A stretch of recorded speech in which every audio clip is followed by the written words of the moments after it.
Ini dimulai setelah setahun melemahkan Rusia dengan menghancurkan serangannya. Ukraina menciptakan peluang. Serangan balasan terjadi baik di utara maupun di selatan. Ukraina habis-habisan melakukan serangan balasan yang telah membalikkan perang Ukraina. Rusia tidak pernah menduga hal ini akan terjadi. Mereka mungkin tidak punya jawaban, dan jika Ukraina berhasil melakukan ini berbulan-bulan, bahkan mungkin bertahun-tahun, keuntungan Rusia akan lenyap begitu saja. Kecuali ada kejutan di cerita ini. Kami akan mengungkapkan kejutan itu nanti di video ini. Pertama, mari kita bahas apa yang kita ketahui soal serangan Ukraina. Pada 10 Februari, saluran YouTube Combat Veteran News melaporkan 2 serangan balasan Ukraina di timur laut dan tenggara yang mengubah medan pertempuran. Ukraina belum banyak mengungkapkan skala serangan balasan ini.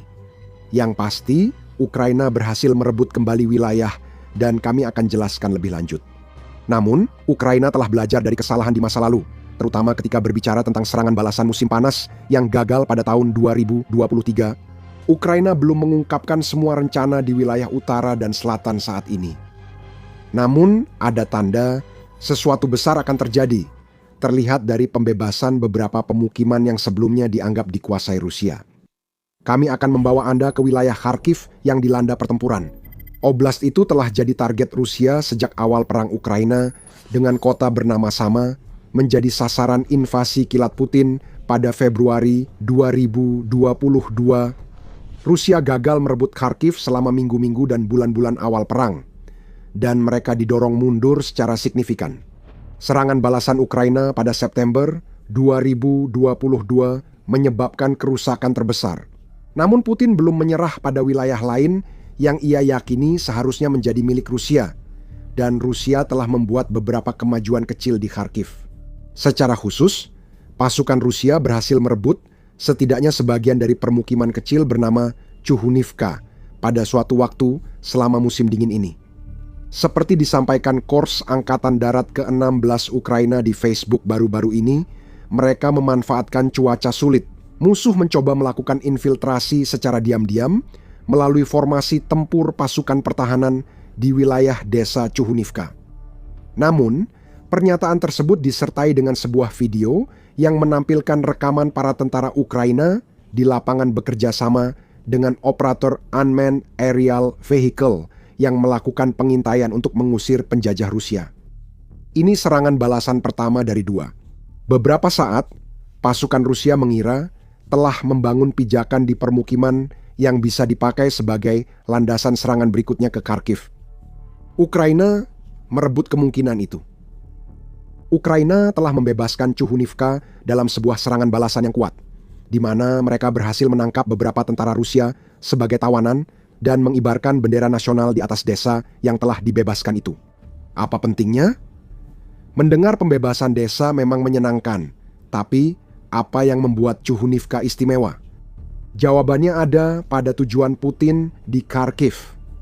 Selain ingin menguasai seluruh oblast, tujuan langsungnya adalah merebut cukup wilayah di Kharkiv untuk membuat zona penyangga antara pasukan Ukraina dan wilayah perbatasan Rusia.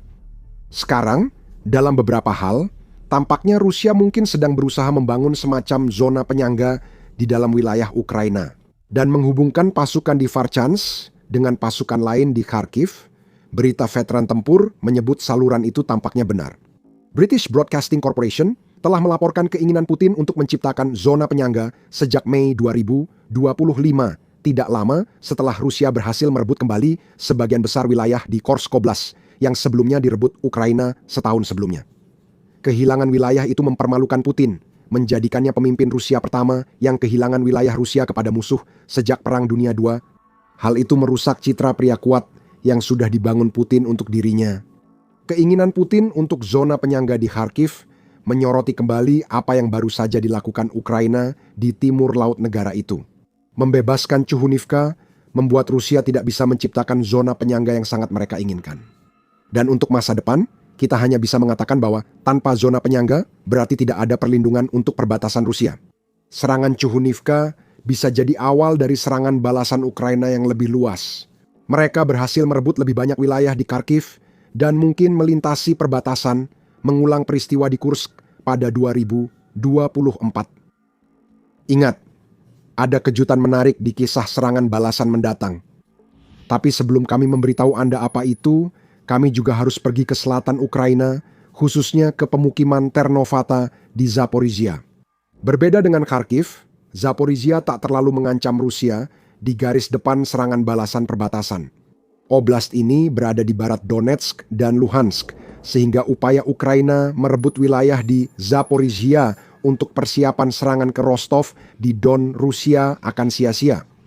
Ukraina lebih memilih menggunakan perolehan wilayah untuk memperkuat posisinya di wilayah Donbas, tempat Donetsk dan Luhansk berada, sekaligus mengikis kendali Rusia di Zaporizhia itu sendiri.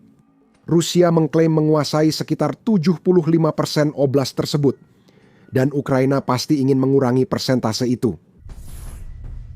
Jadi kita kembali ke Ternovata pada tanggal 11 Februari, The New Voice of Ukraine melaporkan bahwa Andrei Kovalenko, yang merupakan kepala pusat penanggulangan disinformasi di Ukraina, mengatakan bahwa tentara Ukraina telah membebaskan Ternovata. Lagi, itu tampak kecil, setidaknya dalam skema besar perang. Pembebasan pemukiman memang baik, tapi bukan selalu tanda serangan balasan besar Ukraina, meski bisa saja begitu. Ternovata dibebaskan pada tanggal 8 Februari dan dalam 3 hari, antara saat itu dan laporan dari Suara Baru Ukraina. Ukraina juga telah membebaskan desa Kosiv, Setva, dan Pradoroshna yang juga berada di Oblast Zaporizhia. Sekarang, ini berarti bahwa pembebasan Ternovata bukanlah peristiwa tunggal, jauh dari itu. Rusia kehilangan 3 permukiman sekaligus kepada Ukraina dalam waktu kurang dari seminggu, yang menunjukkan bahwa ada sesuatu yang lebih besar sedang terjadi.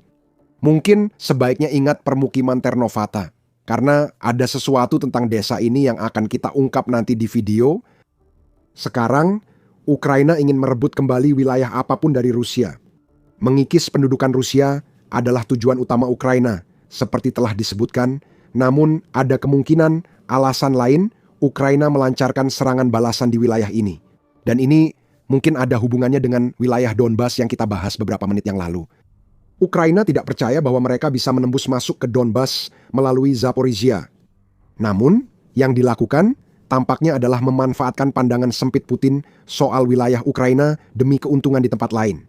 Menurut berita veteran tempur, upaya Rusia merebut Donbas memaksa mereka menarik pasukan dari wilayah lain di Ukraina, terutama Kharkiv dan Zaporizhia, untuk menggantikan tentara yang jadi korban di zona maut buatan Ukraina di Donetsk. Sekarang, tak perlu jadi jenius untuk menyadari hal ini. Rusia menarik pasukan dari utara dan selatan Ukraina, menciptakan celah dan membuat wilayah yang sebelumnya aman jadi rentan. Seperti di Chuhunivka, Rusia terpaksa memakai sedikit penyusup untuk merebut desa itu, tapi gagal. Hal serupa mungkin terjadi di permukiman Zaporizhia yang sudah kita bahas. Rusia melemahkan pertahanannya, sehingga Ukraina memanfaatkan peluang ini untuk melakukan serangan besar yang mengubah persepsi kita tentang perang Ukraina. Rusia tidak akan mengubah sikapnya terhadap Donbas dalam waktu dekat.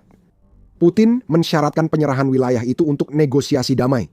Ia juga menyatakan pada akhir 2025 Rusia akan merebut Donbas secara militer jika Ukraina tak menyerahkannya.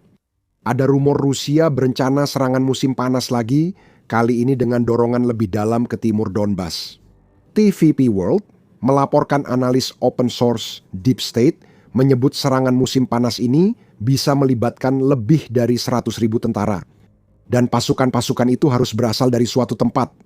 Dan tampaknya Kharkiv dan Zaporizhia adalah 2 dari tempat tersebut. Ukraina memanfaatkan situasi ini yang bisa jadi menandakan awal serangan balasan Ukraina di utara dan selatan. Jika pasukan ditarik mundur, Rusia tak akan mampu menghentikannya dan kekurangan pasukan untuk mempertahankan Kharkiv dan Zaporizhia yang sejak awal pun sulit dipertahankan. Jika Putin dan kroni-kroninya tidak terlalu fokus pada Donbas, mereka mungkin sudah melihat ini akan terjadi. Baru pada tanggal 19 Januari, The Kiev Post melaporkan komentar yang dibuat oleh Panglima Militer Ukraina, Oleksandr Syrskyi. Kami sadar perang tak bisa dimenangkan hanya dengan bertahan, ujar Syrskyi. Karena itu, kami akan melakukan operasi ofensif untuk menjaga inisiatif. Mungkin Rusia dulu tidak menganggap pernyataan ini serius, tapi sekarang harus sudah 4 permukiman hilang, 1 di Kharkiv dan 3 di Zaporizhia. Dan sepertinya situasinya sangat mendukung bagi Ukraina untuk melanjutkan serangan balasan yang sedang berkembang ini demi merebut kembali lebih banyak wilayah. Ribuan tentara Rusia tewas di zona pembantaian yang dibuat Ukraina di Donetsk. Ada satu hal menarik yang perlu dibahas sebelum kita masuk ke alur cerita aneh yang telah disebutkan. Seperti yang dilaporkan oleh berita veteran tempur, hilangnya pemukiman Rusia di utara dan selatan Ukraina diiringi dengan penurunan drastis laju kemajuan militer Rusia. Laju kemajuan sangat lambat dan semakin melambat, kata saluran tersebut, dan hal ini telah banyak dilaporkan, misalnya Euromaidan Press melaporkan pada 28 Januari bahwa laju kemajuan Rusia telah melambat ke tingkat paling lambat dalam 9 bulan terakhir. Pada akhir Januari, Rusia hanya berhasil merebut rata-rata 6,5 km persegi atau 2,5 mil persegi. Dari Ukraina per hari, itu hanya berjumlah sekitar 75 mil persegi lebih atau kurang per bulan. Sepertinya turunnya musim dingin ke Ukraina mulai menyebabkan masalah besar bagi militer Rusia. Gabungkan musim dingin dengan melemahnya pasukan Rusia akibat kematian, penarikan, dan serangan balasan Ukraina. Anda akan melihat situasi seperti sekarang di Kharkiv dan Zaporizhia. 2,5 mil persegi yang direbut per hari mungkin angka ambisius bagi Rusia. Menurut berita veteran tempur, sebagian besar wilayah yang diklaim Rusia sebenarnya berada di zona abu-abu di sepanjang garis pertempuran. Ini adalah wilayah yang diperebutkan, seringkali membentang sekitar 15 km di mana Ukraina dan Rusia sama-sama secara aktif menyerang dan bertahan. Wilayah ini dinamis. Suatu hari, Rusia bisa mengirim penyusup ke desa, lalu keesokan harinya mereka dihancurkan serangan balasan Ukraina. Jadi, dengan kata lain, Rusia sering mengklaim telah merebut wilayah yang sebenarnya masih jauh dari kendalinya, dan terkadang mereka kehilangan wilayah itu hampir secepat saat mereka diam-diam menyusupkan 1 atau 2 tentara ke sana. Inilah tipu daya Kremlin. Serangan balasan Ukraina di utara dan selatan sedang membongkar tipu daya itu apa adanya. Putin berusaha menyembunyikan fakta bahwa perang Rusia mulai runtuh. Putin berusaha menampilkan militer Ukraina seakan hampir hancur di hadapan kekuatan tentara Rusia. Namun kenyataannya, Rusia mengirim umpan meriam ke pertahanan Ukraina. Dan klaim keberhasilan mereka seringkali hanya sedikit, dicapai dengan menggunakan pasukan seminimal mungkin, dan seringkali berhasil direbut kembali oleh Ukraina. Segera setelah diumumkan, mungkin New York Post mengungkapkannya dengan paling tepat dalam sebuah editorial bulan Januari, di mana mereka menyatakan, setelah gagal mencapai tujuan awalnya untuk menggulingkan Kiev dalam 3 hari, Rusia kini telah berperang di Ukraina lebih lama daripada saat mereka melawan Jerman selama Perang Dunia Kedua. Rusia gagal menghancurkan pertahanan Ukraina dan maju ke Kiev. Rusia hampir 4 tahun berada di situasi jalan buntu sejak invasinya dimulai. Negara itu tidak membuat kemajuan strategis di medan perang pada 2025, artinya mereka tak merebut kota besar atau wilayah penting lain.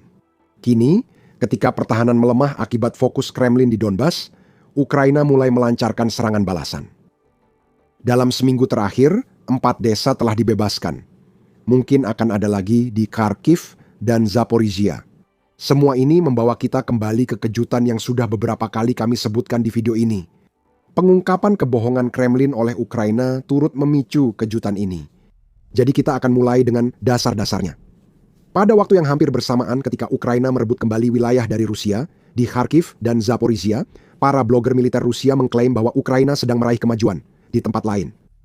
Secara khusus, para blogger tersebut mengklaim bahwa Ukraina sedang melancarkan serangan di dekat perbatasan regional Zaporizhia dan di Dnipropetrovsk.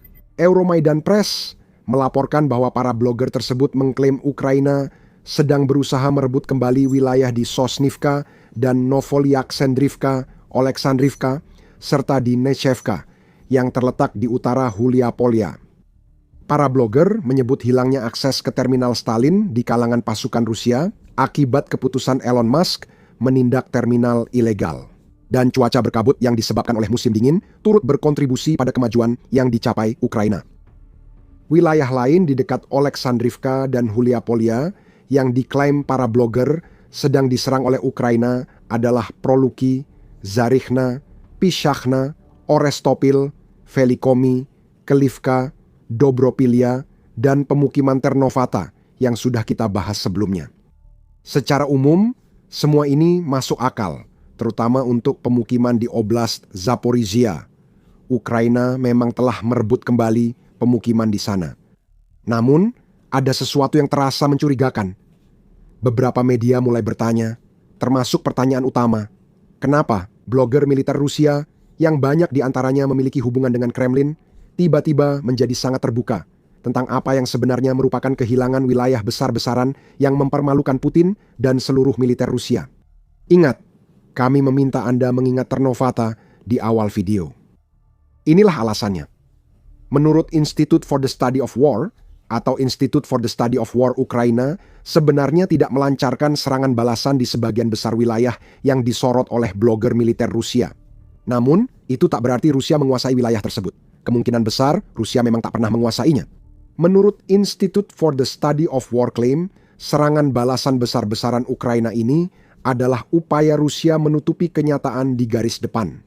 Institute for the Study of War menunjuk pada pernyataan yang dibuat oleh Kolonel Vladislav Voloshin, yang merupakan juru bicara pasukan pertahanan selatan Ukraina yang beroperasi di Zaporizhia. Menurut Voloshin, Ukraina tidak merebut Ternovata, melainkan mempertahankannya. Rusia mencoba menyusupkan tentara ke pemukiman untuk mengibarkan bendera Rusia, namun segera dihentikan. Kenyataannya, garis depan berada sekitar 10 hingga 15 km atau 6,2 hingga 9,3 mil dari Ternovata. Menurut Voloshin, klaim blogger militer Rusia soal serangan balasan besar Ukraina di sejumlah pemukiman juga telah direkayasa. Voloshin mungkin berusaha menyembunyikan campur tangan Ukraina di sini. Namun, Institute for the Study of War menyarankan bahwa jauh lebih mungkin militer Rusia. Para blogger membuat klaim serangan balasan mereka untuk menyembunyikan fakta bahwa Rusia sama sekali tidak pernah menguasai wilayah yang mereka klaim sedang diserang Ukraina. Wilayah itu selalu berada dalam kekuasaan Ukraina. Klaim pembebasan itu hanyalah kedok untuk menutupi fakta bahwa Rusia sangat melebih-lebihkan pencapaian mereka di medan perang. Voloshin mencatat pasukan Rusia melebih-lebihkan kemajuan mereka di wilayah itu dan menilainya. Kini mereka memakai klaim serangan balasan Ukraina untuk menutupi kebohongan, menurut laporan Institute for the Study of War. Sekarang itu mengubah segalanya. Itu berarti setidaknya sebagian dari serangan balasan Ukraina atau setidaknya bagian-bagian yang diklaim oleh para blogger militer Rusia sedang terjadi, sebenarnya sama sekali tidak pernah terjadi, mereka memang tidak perlu terjadi. Ukraina menguasai permukiman itu karena Rusia gagal merebutnya. Jadi kita harus bertanya, apa yang sebenarnya kita ketahui setelah pengungkapan ini? Komandan garis depan Rusia mengirim laporan palsu soal keberhasilan ke Kremlin, kemungkinan besar demi menyenangkan Putin. Sementara para prajurit mereka benar-benar gagal melakukan apa yang mereka klaim, kita juga tahu bahwa Ukraina masih terus melancarkan serangan balasan. Dari 4 pemukiman yang dibahas di video ini, hanya dugaan perebutan Ternovata yang dipertanyakan, karena Ukraina tampaknya selalu menguasai wilayah itu. Desa dan kota lain di Kharkiv dan Zaporizhia yang dilaporkan telah direbut Ukraina, termasuk Chuhunivka, Kosivtseva, dan Pridorozhna, tidak ada dalam daftar para blogger militer. Jadi Rusia tetap kehilangan wilayah, kini akibat serangan balasan Ukraina. Namun, jumlahnya tidak sebanyak klaim Rusia, karena mereka menyembunyikan kebohongan soal wilayah yang dikuasai. Dan hal terakhir yang pasti kita tahu adalah ini. Ukraina jelas menyerang, meski bukan di lokasi yang diklaim blogger Rusia. Pada 6 Februari, Syrskyi menyatakan sekitar 1/4 pertempuran terjadi antara Ukraina dan pasukan Rusia. Di beberapa area, sepanjang garis depan yang membentang 1.200 km atau 745 mil pertempuran didorong oleh Ukraina, bukan Rusia. Jadi, dengan kata lain, 1 dari setiap 4 serangan dilakukan oleh Ukraina sebagai bagian dari serangan balasan terhadap pasukan Rusia yang menduduki wilayahnya. Sekarang, penting untuk dicatat bahwa 25% serangan yang dilakukan oleh Ukraina tidak berarti Ukraina merebut kembali 25% wilayah yang telah hilang ke Rusia. Ini berarti Ukraina sedang menyerang, seperti yang terlihat di Kharkiv dan Zaporizhia. Kita kini tahu, Rusia mungkin telah melebih-lebihkan keuntungannya selama berbulan-bulan. Dan Ukraina berada dalam posisi yang bahkan lebih baik untuk melanjutkan serangan dari gelombang awal serangan balasannya untuk merebut kembali mungkin lebih banyak wilayah yang sebenarnya diduduki Rusia. Badai telah dimulai, dan dengan Ukraina yang mengklaim akan melakukan serangan pada tahun 2026 badai, itu hanya akan semakin besar. Itu akan membuat pasukan Rusia hancur dan wilayah yang sudah dibebaskan. Di area lain Ukraina, kita telah melihat Ukraina menyerang Rusia. Di Kupiansk, wilayah Kharkiv, kota yang dulu hilang kini, hampir sepenuhnya kembali ke kendali Ukraina. Bagaimana Ukraina bisa melakukannya dengan baik? Drone memainkan peran besar, dan Anda bisa mengetahui caranya jika Anda menonton video kami. Jika Anda suka video ini, langganan The Military Show untuk lebih banyak pengungkapan perang Ukraina.